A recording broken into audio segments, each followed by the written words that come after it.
Le rebond du prix du pétrole en bourse sur fond de conflits géopolitiques devient-il menaçant? Alors chers amis, première partie de la vidéo. Non, le rebond du prix du pétrole n'est pas une surprise sur le plan technique.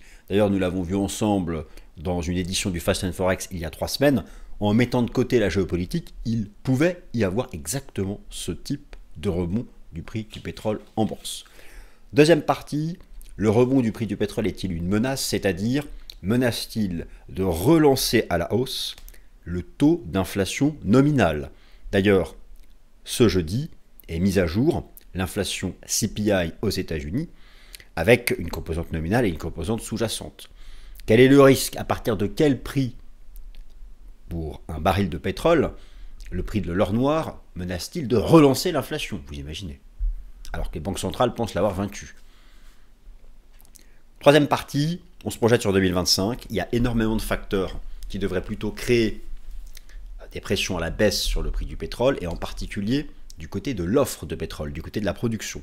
Et enfin, un rebond du prix du pétrole. Vous savez, il y a ce débat autour de la probabilité d'une récession, alors qu'il a à nouveau fortement baissé. C'est une bonne nouvelle pour les actifs risqués en bourse, suite à la publication d'un rapport solide sur le marché du travail aux États-Unis. Mais moi, mon opinion, c'est qu'un rebond du prix du pétrole sous contrôle.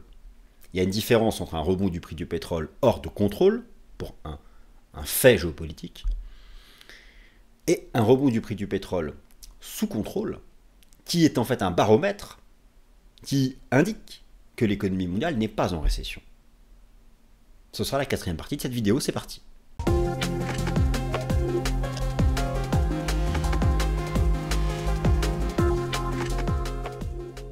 Alors chers amis, bienvenue, nouvelle édition du Fast and Forex, le plan je viens de vous le donner, on parle du pétrole. Bon, concrètement, vous allez voir que nous n'avons pas encore dépassé le seuil d'alerte technique. Il existe un seuil d'alerte technique qui est aussi fondamental d'ailleurs, au-dessus duquel il ne faut pas aller pour faire en sorte justement que cela ne soit pas une menace. Menace à quoi? Menace à cette quête que nous avons en Occident depuis 2 ans maintenant, ramener l'inflation au monde d'avant, ou en tout cas ramener les taux d'inflation autour de 2%. Bon, la géopolitique, je ne vais pas en parler, j'en ai parlé lundi dans le Top Gun. Vous souhaitez avoir des nouvelles géopolitiques, vous pouvez allumer n'importe quel poste de télévision, de radio, lancer n'importe quelle application smartphone d'information, d'actualité, vous aurez toutes les informations. Et puis, donc, au final, la menace, vous allez voir qu'au fond, la vraie menace aurait été finalement davantage de baisse du prix du pétrole. En fait, la menace réside dans l'excès. L'excès aussi est une menace pour le prix du pétrole, car il relance l'inflation nominale. L'excès baissier est une menace, car il stipule que l'économie, notamment occidentale, tend vers la récession.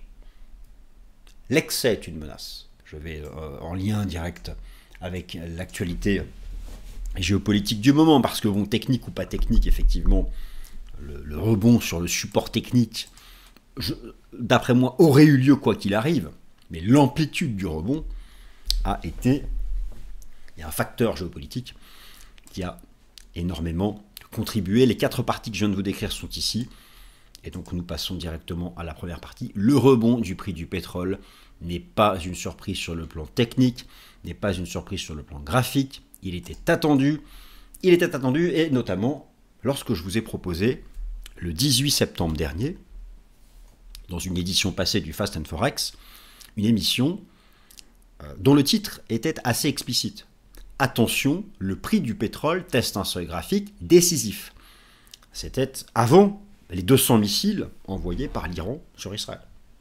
Bon, bien sûr, le conflit au Proche-Orient avait déjà commencé, mais c'était avant les missiles. Donc, quoi qu'il arrive, ce support, juste pour des raisons globales macro propres au marché du pétrole, à l'offre à la demande, aurait produit un effet haussier. C'est ce support des 65 $. Et donc, justement, observons à quoi il correspond sur le plan technique.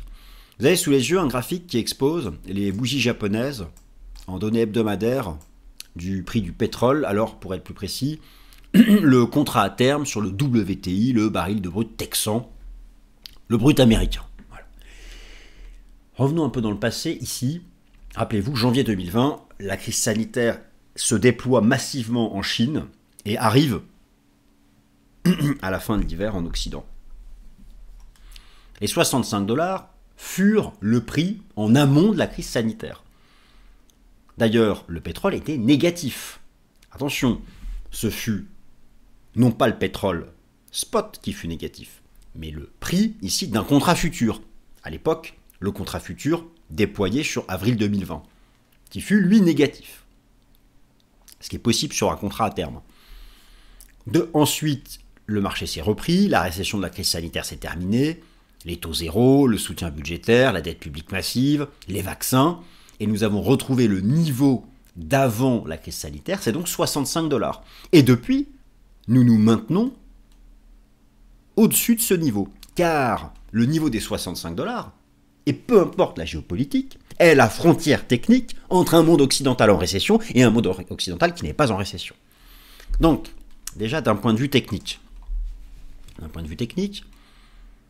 nous pouvions nous attendre dès la mi-septembre, et bien avant, que ce conflit au Proche-Orient ne dégénère, en tout cas gagne un degré de difficulté.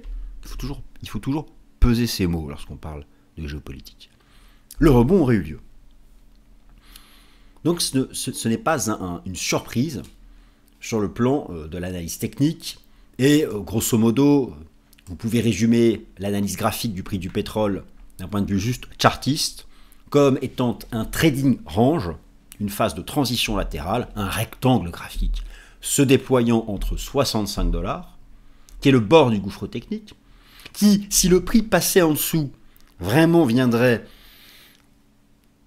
illustrer un fort ralentissement économique en Occident, voire une récession. Et les 93 $, qui sont ici à l'époque le prix d'accélération du déclenchement de la guerre en Ukraine, et qui sont un prix qui, s'il est dépassé, constitue une menace sur l'offre de pétrole. Et quand la guerre en Ukraine a été déclarée, il y a eu énormément d'inquiétudes sur la baisse de l'alimentation en pétrole, le prix s'est enflammé. Donc, vous comprenez, les zones d'excès sont là. La zone d'excès technique et fondamentale est au-dessus de 93, la zone d'excès à la baisse est en dessous de 65. Donc déjà, le rebond du prix du pétrole depuis les 200 missiles balistiques est-il menaçant ? Il n'est pas menaçant dans le sens où, peu importe ces missiles balistiques, peu importe la situation Proche-Orient, nous aurions eu un rebond. Alors maintenant, l'amplitude du rebond. Vous avez ici à droite un graphique cette fois-ci qui décrit les bougies japonaises en données journalières du prix du pétrole. Et effectivement, il y a depuis donc la fin du mois de septembre et début octobre un emballement suite donc à l'aggravation du conflit entre Israël et toutes les parties engagées. Maintenant, sur le plan technique, il y a une partie centrale de la phase latérale à 80 $. Alors, au-delà du chiffre rond, nous pouvons constater donc, que c'est un pivot technique qui a tendance à plus ou moins bien fonctionner à la baisse, à la hausse, à la baisse, à la hausse, à la baisse. Au-delà du chiffre rond, 80 $ a été déclaré par les 12 pays membres de l'OPEP comme étant, donc l'OPEP qui représente à peu près 21% de la production mondiale de pétrole, j'y viens après, comme étant le prix minimum acceptable. Donc, au stade actuel, sur le plan technique, il n'y a pas eu de bouleversement. Donc il n'y a rien de menaçant sur le plan technique, et je peux même aller sur l'horizon de temps supérieur en données mensuelles sur le prix du pétrole et ajouter par exemple les enseignements du système Ishimoku pour voir que nous sommes finalement au cœur du nuage mensuel. Et vous savez que selon les enseignements du système Ishimoku, lorsqu'on est au cœur du nuage, ou qu'on appelle aussi Kumo, K-U-M-O, nous sommes dans une phase neutre. Donc c'est neutre. Donc quelque chose de neutre n'est pas menaçant. On dit bien au stade actuel. Ce qui serait sur le plan technique, et vous allez voir aussi sur le plan fondamental, c'est la suite de la démonstration. Ce qui serait sur le plan technique une première alerte de menace serait de dépasser les 80 $, qui au passage serait donc le dépassement de cette partie centrale, du prix jugé minimum acceptable par les pays membres de l'OPEP, et le dépassement de cette trendline chartiste. Ce qui serait par contre une menace rouge vif, une menace énorme pour nos économies, serait cette situation que nous avons connue au moment du déclenchement de la guerre, le dépassement des 93 dollars. Que font les traders institutionnels? Les données sont un peu en retard à la date d'une semaine, mais tout de même, nous n'avons pas vu encore du côté des spéculateurs institutionnels sur le prix du pétrole. J'utilise ici les données du rapport Commitment of Traders de la CFTC, qui permet d'avoir le positionnement institutionnel, entre autres, sur un certain nombre de marchés. Ici, donc c'est la bourse de Chicago qui permet d'avoir ces données, le CME. Il n'y a pas eu d'emballement haussier de la position nette institutionnelle sur le prix du pétrole. Mais les données sont en retard d'une semaine, donc les données de cette semaine, je les aurai que vendredi. Mais en tout cas, sur la semaine dernière, il n'y a pas eu d'emballement. Donc il n'y a pas encore de spéculation institutionnelle sur le fait que le baril de pétrole pourrait exploser à la hausse les 93 dollars. 80 dollars, c'est un autre sujet.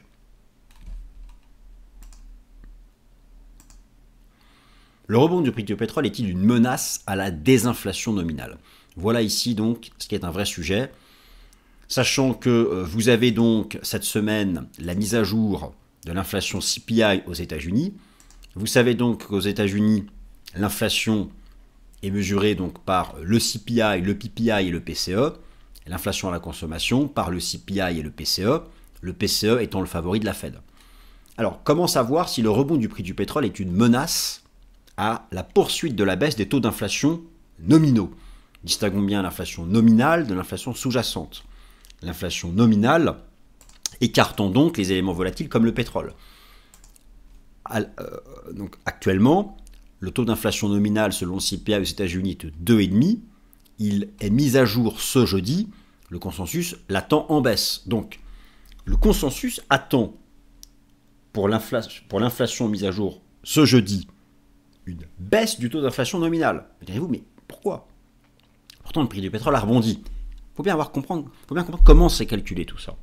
Vous allez voir que ce jeudi, le taux d'inflation nominale va baisser à 2,4 ou 2,3. Pourtant, le prix du pétrole s'envole parce que ce jeudi, 10 octobre, il s'agit de l'inflation du mois de septembre qui est mise à jour. Et oui, toutes les données macro sont en retard, n'oubliez jamais ça. Elles décrivent... Alors, il y a des données temps réel, mais les données temps réel ne sont jamais officielles. Ce sont des sources secondaires.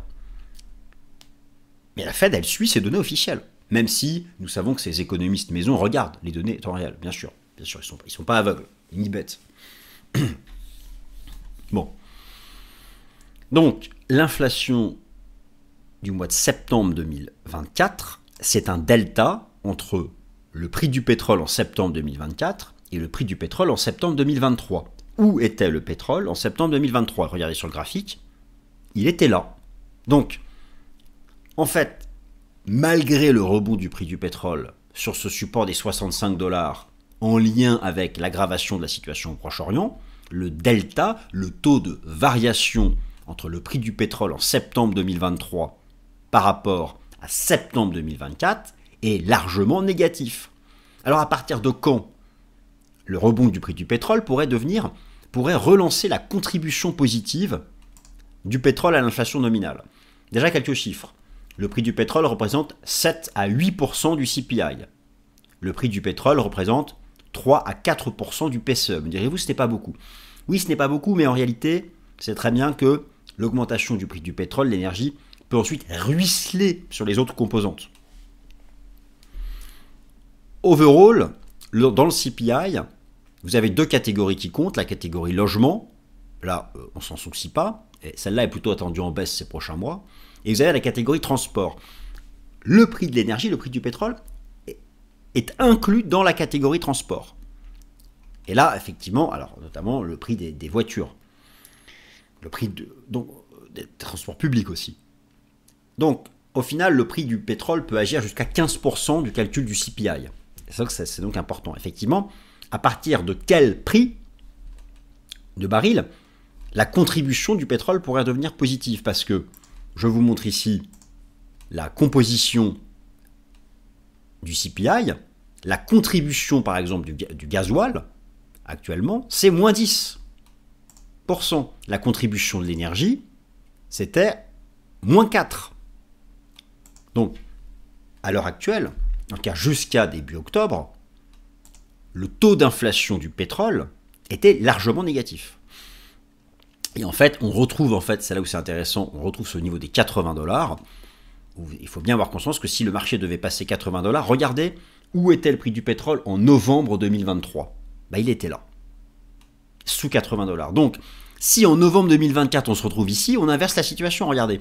Si en novembre 2024 on se retrouve là, le taux de variation entre le prix du pétrole en novembre 2024 par rapport à novembre 2023, et décembre aussi, sera largement haussier. Et donc, voilà où se situe la menace.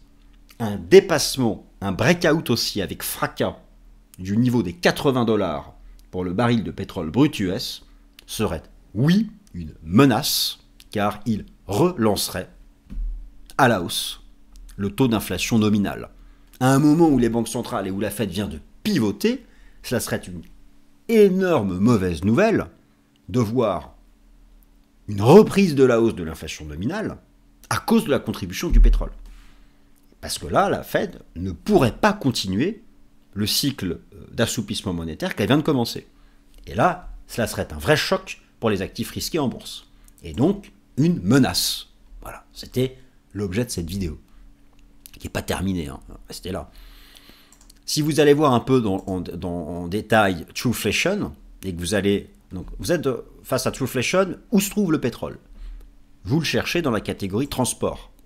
Et vous avez notamment ici la sous-catégorie Gasoline, Other Fuels and Motor Oil. La contribution est encore largement négative, à moins 11. Mais vous voyez qu'elle devient de moins en moins négative. Donc, voilà, vraiment, le seuil à surveiller, c'est ce seuil des 80 $. La production de l'OPEP devrait augmenter en 2025 et limiter le potentiel du rebond du prix. Alors, ça, je vous l'ai déjà expliqué à plusieurs reprises. La formation du prix du pétrole en bourse, c'est d'abord un rapport entre l'offre et la demande. Et avant, bien sûr, le rebond ici du prix du pétrole sur support, sur fond de la situation au Proche-Orient, il y a quand même eu une baisse significative du prix du pétrole depuis un an, qui est passé de 94 à 65 $. Et ce, malgré la réduction de production des pays membres de l'OPEP. Pour un certain nombre de raisons. La première étant qu'il n'y a pas que l'OPEP qui produit du pétrole. Retenez qu'il y a environ 100 millions de barils jour produits dans le monde. L'OPEP en représente 21 millions de barils, donc 12 pays pour 21 millions. Les États-Unis plus le Canada, c'est 28%, 28 millions de barils jour. Et la production de pétrole américaine ne cesse d'augmenter. Et en 2025, elle est encore attendue en forte hausse. Mais il y a aussi la production d'Amérique latine qui ne cesse d'augmenter. En fait, la production des Amériques, qui représente quasiment 40% de la production mondiale, ne cesse d'augmenter. Alors donc, même si l'OPEP diminue sa production, elle n'empêche que la moitié de celle des Amériques. Et donc, ce robinet ouvert aux Amériques, du Nord, du Sud, fait que ça a exercé une pression à la baisse sur le prix du pétrole. Et ce que vous devez savoir, c'est que les quotas de production de l'OPEP vont commencer à s'arrêter. Et que l'OPEP a prévu, parce qu'ils veulent faire du cash, des entrées de cash et donc du volume, l'OPEP a prévu de retrouver son niveau de production de 2022 d'ici la fin de l'année 2025. Donc en 2025, vous voyez bien que l'OPEP, les 12 pays de l'OPEP, par rapport à entre 2024 et 2022, tout ça ici, ce sont des millions de barils jour. Donc ici, vous lisez 26 millions de barils jour. Et ils étaient quasiment à 28 il y a 2 ans. Ils envisagent de retrouver ce niveau-là, qui d'ailleurs au passage va égaler la production des États-Unis plus le Canada. Donc là, vous lisez 27,7 millions de barils jour. C'est comme ça qu'on lit ce tableau. Par exemple, l'Arabie Saoudite est passée de 10,5 millions de barils jour à 8,9 millions, etc. Eh bien, ces pays vont réaugmenter la production. Donc ça, ce sont des choses qui, en fait, peu importe la géopolitique, va agir à la baisse.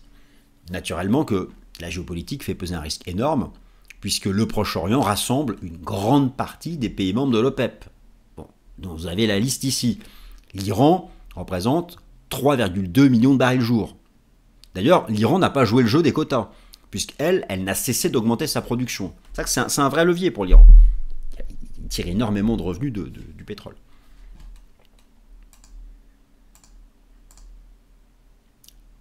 Et finalement, ce rebond du prix du pétrole, que tout le monde voit comme une menace, ce qui n'est pas faux, en soi. C'est ce que j'ai essayé de vous démontrer, que pour des raisons techniques et fondamentales, au-dessus de 80 $, et surtout au-dessus de 93, ça devient une menace. Pour l'instant, aucune de ces deux résistances n'est franchie, du moins pas quand j'enregistre cette vidéo. Mais là où la finance me fait un peu rigoler, c'est qu'au fond, faut pas oublier une chose. dans les baromètres de récession, dans les proxys. Le prix du pétrole est un baromètre ultime de récession. Historiquement, les grandes récessions américaines se sont accompagnées d'une chute du prix du pétrole. Vous avez un certain nombre d'exemples ici sous vos yeux. Et en particulier, la grande récession de 2001, la crise financière de 2008, ou encore la crise sanitaire. Ce que je veux vous dire par là, c'est que si le pétrole avait cassé le support à 65 $, cela aurait été un vrai signal rouge vif de récession. Et on n'aurait pas aimé non plus. Alors, le fait d'avoir tenu le support, c'est bien. Par contre, c'est l'excès qui n'est pas bien. Rappelez-vous, l'excès est une menace. L'excès haussier est une menace. L'excès baissier est une menace. Ce qui n'est pas une menace, c'est de rester dans ce range. On aimerait quand même, à court terme, pouvoir rester sous 80 $. Je ne sais pas si ça va bien se passer. Pour l'instant, il n'y a pas de breakout, pas en journalier. Mais effectivement, ce que nous pouvons nous dire, ce que l'on peut se dire, c'est qu'un rebond du prix du pétrole qui resterait sous contrôle serait, au final, non pas une menace, mais une bonne nouvelle macroéconomique, car cela, en fait, viendrait accompagner la baisse de la probabilité d'une récession économique aux US et donc en Occident de manière générale. Merci pour vos likes, merci pour vos abonnements et passez une excellente semaine. À bientôt.